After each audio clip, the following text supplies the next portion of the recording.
हा एक ट्रान्सपॉन्डर एक असतं विमानाला, विमान सांगत असतं सॅटेलाइटच्या माध्यमातून मी इथे आहे, माझं स्पीड किती आहे, मी अलाइन झालोय का, एअरपोर्टचं जे स्ट्रिप आहे त्याला मी अलाइन झालोय का, तिथून माझं डिस्टन्स किती आहे, माझी हाईट किती आहे, माझं लोकेशन कुठे आहे, हे सगळं तिथं दिलं जातं. आणि हे आमच्याकडे आहे, ही माहिती ही आम्हाला एका सॉफ्टवेअरच्या माध्यमातून, जे मगाशी तुम्हाला सॉफ्टवेअर सांगितलं त्यातून आम्हाला सगळी माहिती कळाली.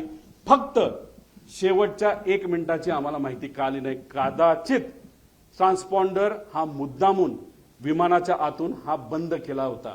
तुम्हाला टिल्ट होताना जे विमान दिसते त्या ट्रान्सपॉन्डर बंद होता.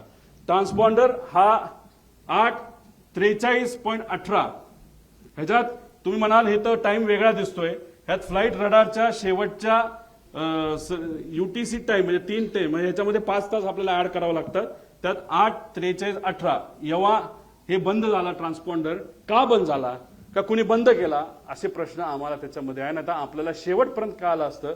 आणि या 1 मिनिटाच्या आधी हे विमान त्या धावपट्टीला अलाइन झालं होतं, म्हणजे ते धावपट्टीवर उतरेल अशी अपेक्षा होती. पण 1 मिनिटामध्ये काहीतरी गडबड झाली, ती अजूनपर्यंत आपल्याला कळलेली नाही.